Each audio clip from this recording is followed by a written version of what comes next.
सूर्य तेज की आरती, तप का मान प्रतीक, पौष महीना ज्ञान का, हर दुख लेता जीत। ओम भास्कराय नमः। हरे कृष्णा। पौष मास का हर दिन विशेष है और इसका हर क्षण धर्म, तप और साधना की महिमा को दर्शाता है। 12वें दिन की ये कथा हमें न केवल हमारे कर्तव्यों की याद दिलाती है, बल्कि जीवन के गहरे सत्य को समझने का अवसर भी देती है। इस कथा के श्रवण से व्यक्ति अपने पापों से मुक्त होकर ईश्वर की ओर अग्रसर होता है।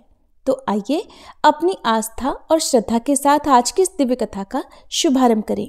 श्री नारायण कहते हैं, मुने, मनोरमा ने अपने स्वामी के मुख से भविष्य की जो जो बातें सुनी उन्हें मन में धारण कर लिया और ये समझ लिया कि ये बातें अवश्य ही सत्य होंगी। इसलिए उसने उसी क्षण अपने प्राणनाथ को अपने हृदय से लगा लिया। फिर वह भगवत चरणों का ध्यान करने लगी।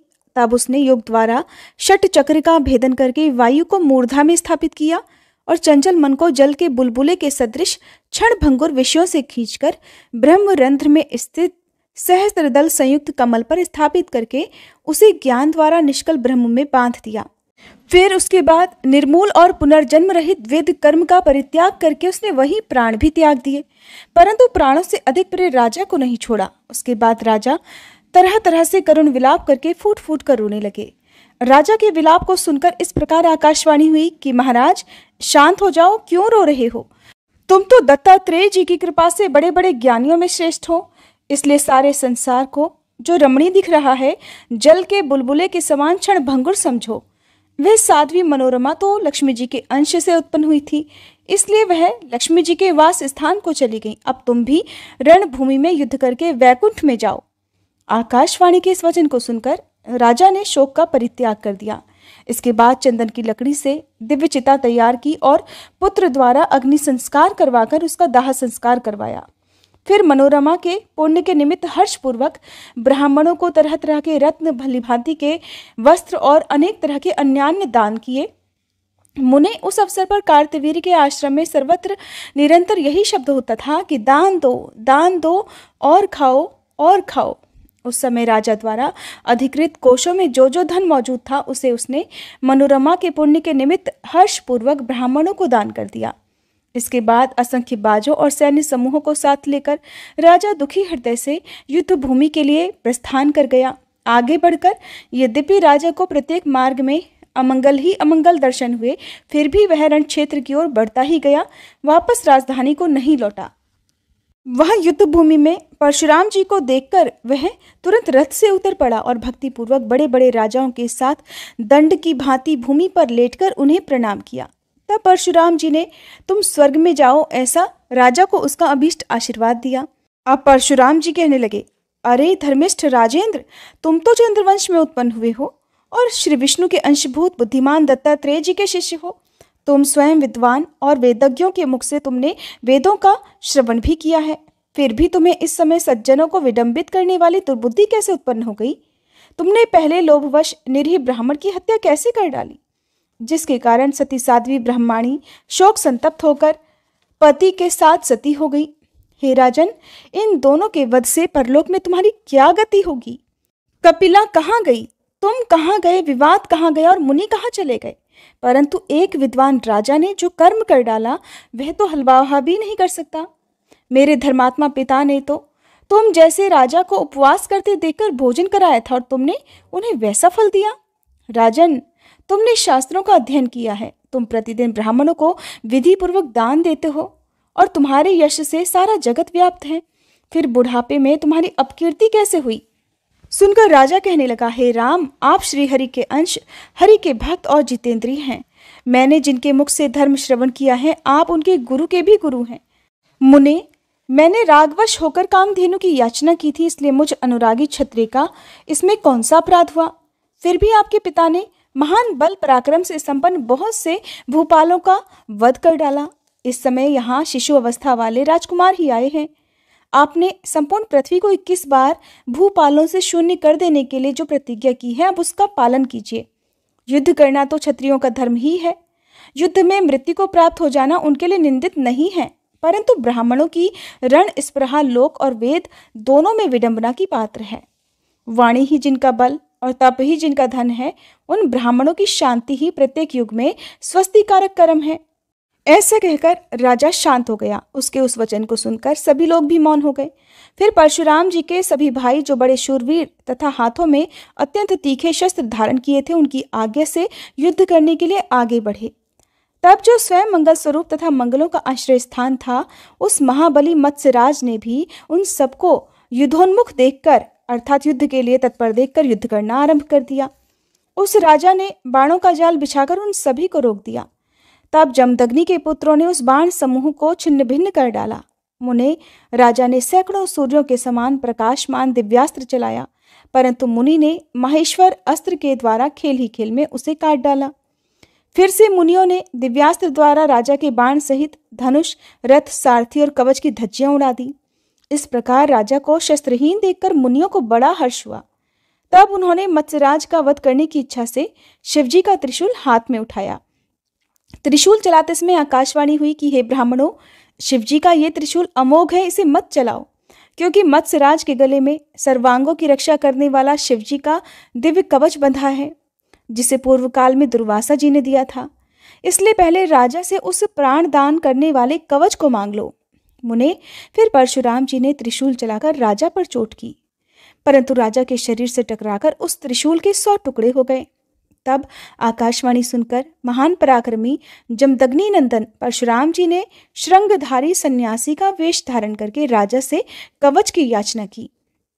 राजा ने ब्रह्मांड विजय नामक वह उत्तम कवच उन्हें दे दिया। उस कवच को लेकर परशुराम जी ने पुनः त्रिशूल से ही प्रहार किया, जिसके आघात से मत्स्यराज, जो चंद्रवंश में उत्पन्न गुणवान और महाबली था, जिसके मुख की कांति सैकड़ों चंद्रमाओं के समान थी, धरती पर गिर पड़ा।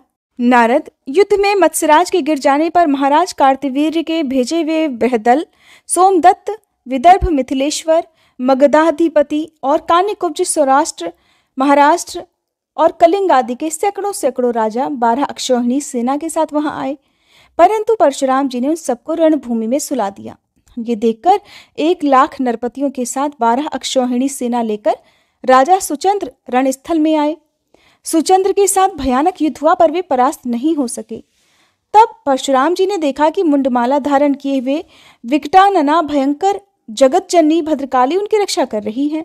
ये देखकर परशुराम जी ने शस्त्रास्त्र का त्याग करके महामाया की स्तुति आरंभ कर दी।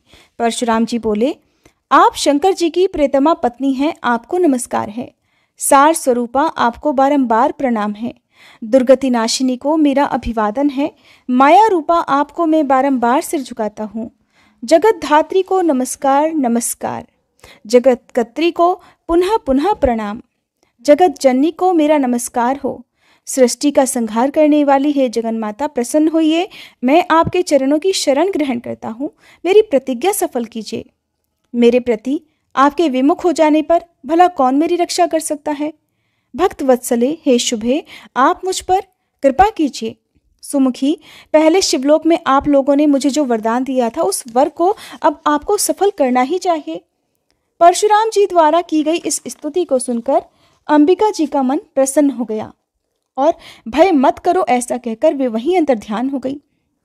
जो मनुष्य भक्ति पूर्वक इस परशुराम कृत स्तोत्र का पाठ करता है, वह अनायास ही महान भय से मुक्त हो जाता है। वह त्रिलोकी में पूजित, त्रैलोक्य विजयी, ज्ञानियों में श्रेष्ठ और शत्रु पक्ष का विमर्दन करने वाला हो जाता है। इसी बीच ब्रह्मा जी धर्मात्माओं में श्रेष्ठ भृगुवंशी परशुराम जी के पास आकर उनसे इस रहस्य का वर्णन करने लगे कि महाभाग राम, अपनी प्रतिज्ञा सफल करने के लिए पहले तुम सुचंद्र की विजय के हेतुभूत रहस्य का मुझसे श्रवण करो। पूर्व काल में दुर्वासा ने सुचंद्र को दक्षाक्षरी महाविद्या तथा भद्रकाली का परम दुर्लभ कवच प्रदान किया था। भद्रकाली का कवच देवताओं के लिए भी अत्यंत दुर्लभ है। वह कवच संपूर्ण शत्रुओं का विनाश करने वाला, अत्यंत पूजनीय, प्रशंसनीय और त्रिलोकी पर विजय पाने का कारण है। वह कवच जिसके गले में वर्तमान है, उसे जीतने के लिए भूतल पर तुम कैसे समर्थ हो सकते हो। इसलिए भार्गव, तुम भिक्षा के लिए जाओ और राजा से प्रार्थना करो। सूर्यवंश में उत्पन्न हुआ वह राजा परम धर्मात्मा और दानी है। मांगने पर वह निश्चय ही प्राण, कवच, मंत्र आदि सब कुछ दे डालेगा। मुने, तब परशुराम जी सन्यासी का वेश धारण करके राजा के पास गए और उससे उन्होंने मंत्र तथा परम अद्भुत कवच की याचना की। तब राजा ने अत्यंत आदरपूर्वक उन्हें मंत्र और कवच दे दिया। फिर परशुराम जी ने शंकर जी के त्रिशूल से उस राजा का काम तमाम कर दिया। श्री नारायण मुनि कहते हैं, नारद, उसके बाद उस कवच को धारण करके जब परशुराम जी ने पृथ्वी को क्षत्रियों से रहित कर दिया, तब वे अपने गुरुदेव शिव जी को नमस्कार करने और गुरुपत्नी अम्बा शिवा को तथा दोनों गुरुपुत्र कार्तिकेय जी और गणेश्वर को, जो गुणों में नारायण के समान थे, देखने के लिए कैलाश को चल दिए। वे भृगुवंशी महात्मा मन के समान वेगशाली थे, इसलिए उसी क्षण कैलाश पर जा पहुंचे। वहां उन्होंने अत्यंत रमणीय परम मनोहर नगर देखा, जिसे देखकर परशुराम जी का मन अत्यंत प्रसन्नता से खिल उठा। फिर सामने ही उन्हें शंकर जी का शोभाशाली रमणीय आश्रम दिख पड़ा। विश्वकर्मा जी ने बहुमूल्य सुनहली मणियों द्वारा उसकी रचना की थी, जिसमें हीरे जड़े हुए थे। वह 15 योजन ऊंचा और 4 योजन विस्तृत था। नारद, परशुराम जी ने उस आश्रम के प्रधान द्वार के दाहिनी ओर वृषेंद्र को और बाईं ओर सिंह तथा नंदीश्वर, महाकाल, भयंकर, पिंगलाक्ष, विशालाक्ष, बाण, महाबली, विरूपाक्ष, विकटाक्ष, भास्कराक्ष, भयंकर काल भैरव, रुरु भैरव, भूत प्रेत पिशाचों, कूष्मांडों, ब्रह्म राक्षसों, वेतालों, दानवों, जटाधारी, योगींद्रों और किम पुरुषों और किन्नरों को देखा। उन्हें देखकर भृगुनंदन ने उनके साथ वार्तालाप किया। फिर नंदिकेश्वर की आज्ञा लेकर वे प्रसन्न मन से भीतर घुसे। परशुराम जी ने वहां एक भीतरी द्वार देखा, जो तरह तरह की चित्रकारी से चित्रित तथा हीरे मोतियों की गुंथी हुई मालाओं से सुशोभित था। उसकी बाईं ओर कार्तिकेय जी और दाहिनी ओर गणेश जी तथा शिवतुल्य पराक्रमी विशालाकाय वीरभद्र दिख पड़े। नारद, वहां प्रधान पार्षद और क्षेत्रपाल भी रत्नाभरणों से विभूषित होकर रत्न निर्मित सिंहासनों पर बैठे हुए थे। इसके आगे का वृत्तांत आप सभी अगले अध्याय में सुनिएगा। अब सुनिए श्री सूर्य चालीसा पाठ और भगवान सूर्य की आरती। श्री रवि हरत हो घोरतम, अगणित किरण पसारी, वंदन करूं तब चरणन में, अर्घ देऊं जलधारी। सकल सृष्टि के स्वामी हो, सचराचर के नाथ, निस्दिन होत तुमसे ही, होवत संध्या प्रभात। जय भगवान सूर्य तमहारी, जय खगेश दिन कर शुभकारी। तुम हो सृष्टि के नेत्र स्वरूपा, त्रिगुणधारी त्रैवेद स्वरूपा। तुम ही करता पालक संहारक, भुवन चतुर्दश के संचालक। सुंदर बदन चतुर्भुजधारी, रश्मि रथी तुम गगन विहारी। चक्र शंख अरु श्वेत कमल धर, वर मुद्रा सोहत चोटे कर। शीश मुकुट कुंडल गलमाला, चारु तिलक तब भाल विशाला। सप्त अश्वरथ अति द्रुतगामी, अरुण साथी गति अविरामी। रक्त वरुण आभूषण धारक, अति प्रिय तोहे लाल पदारथ। सर्वात्मा कहे तुम्हें ऋग्वेदा, मित्र कहे तुमको सब वेदा। पंच देवों में पूजे जाते, मनोवांछित फल साधक पाते। द्वादश नाम जाप उद्धारक, रोग शोक अरु कष्ट निवारक। माँ कुंती तब ध्यान लगायो, दानवीर सूत कर्ण सो पायो। राजा युधिष्ठिर तब जस गायो, अक्षय पात्र वो वन में पायो। शस्त्र त्याग अर्जुन अकुरायो, बन आदित्य हृदय से पायो। विंध्याचल तब मार्ग में आयो, हाहाकार तिमिर से छायो। मुनि अगस्त गिरि गर्व मिटायो, निज तप बल से विंध्य नवायो। मुनि अगस्त तब महिमा गाई, सुमिर भये विजयी रघुराई। तोहे विरोक मधुर फल जाना, मुख में ली नहीं तोहे हनुमाना। तब नंदन शनिदेव कहावे, पवन के सूत शनि तीर मिटावे। यज्ञ व्रत स्तुति तुम्हारी कीन्ही, भेंट शुक्ल यजुर्वेद की दीन्ही। सूर्यमुखी खरितर तब रूपा, कृष्ण सुदर्शन भानु स्वरूपा। नमन तोहे ओंकार स्वरूपा, नमन आत्मा अरुकाल स्वरूपा। दिग दिगंत तब तेज प्रकाशे, उज्ज्वल रूप तुम्ही आकाशे। दश दिगपाल करत तब सुमिरन, अंजलि नित्य करत हैं अर्पण। त्रिविध ताप हरता तुम भगवन, ज्ञान ज्योति करता तुम भगवन। सफल बनावे तब आराधन, गायत्री जप सरल है साधन। संध्या त्रिकाल करत जो कोई, पावे कृपा सदा तब वोही। चित शांति सूर्यास्तक देव, व्याधि अपाधि सब हर लेवे। अष्टदल कमल यंत्र शुभकारी, पूजा उपासना तब सुखकारी। माघ मास शुद्ध सप्तमी पावन, आरंभ हो तब शुभ व्रत पालन। भानु सप्तमी मंगलकारी, भक्तिदायिनी दोषणहारी। रविवासर जो तुमको ध्यावे, पुत्रादिक दुख वैभव पावे। पाप रूपी पर्वत के विनाशी, व्रज रूप तुम हो अविनाशी। राहु आन तब ग्रास बनावे, ग्रहण सूर्यता को लग जावे। धर्म दान तब करते हैं साधक, मिटत राहु तब पीड़ा बाधक। सूर्य देव तब कृपा कीजे, दीर्घ आयु बल बुद्धि दीजे। सूर्य उपासना कर नित ध्यावे, कुष्ठ रोग से मुक्ति पावे। दक्षिण दिशा तोरी गति जावे, दक्षिणायन वो ही कहलावे। उत्तर मार्गी तोरो रथ होवे, उत्तरायण तब वो कहलावे।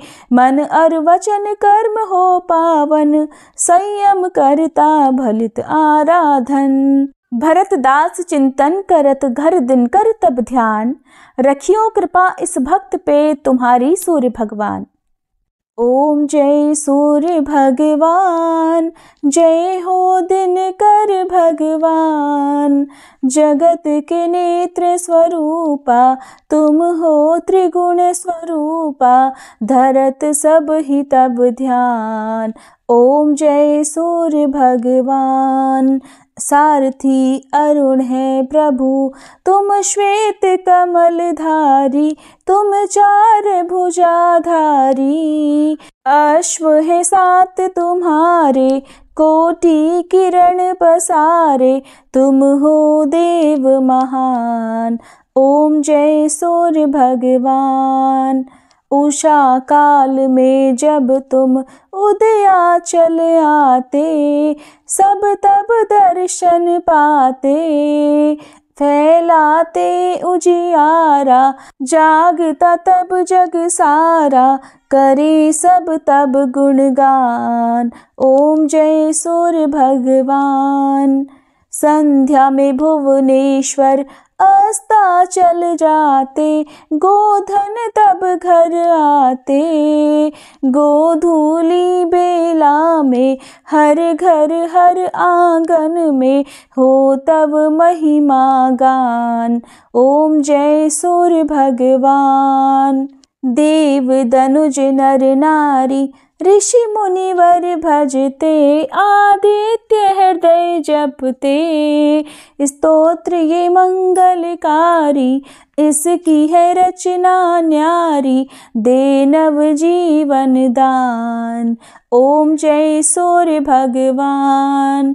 तुम हो त्रिकाल रचयिता, तुम जग के आधार, महिमा तब अपरंपार। प्राणों का सिंचन करके भक्तों को अपने देते, बल बुद्धि और ज्ञान। ओम जय सूर्य भगवान। भूचर जलचर खेचर सबके हो प्राण तुम्ही, सब जीवों के प्राण तुम्ही। वेद पुराण बखाने, धर्म सभी तुम्हें माने, तुम ही सर्वशक्तिमान। ओम जय सूर्य भगवान। पूजन करती दिशाएं, पूजे दश दिक्पाल, तुम भुवनों के प्रतिपाल।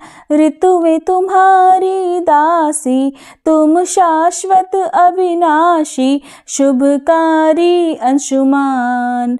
ओम जय सूर्य भगवान। ओम जय सूर्य भगवान।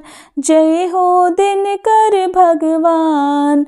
जगत के नेत्र स्वरूपा, तुम हो त्रिगुण स्वरूपा, धरत सब ही तब ध्यान। ओम जय सूर्य भगवान। ओम जय सूर्य भगवान।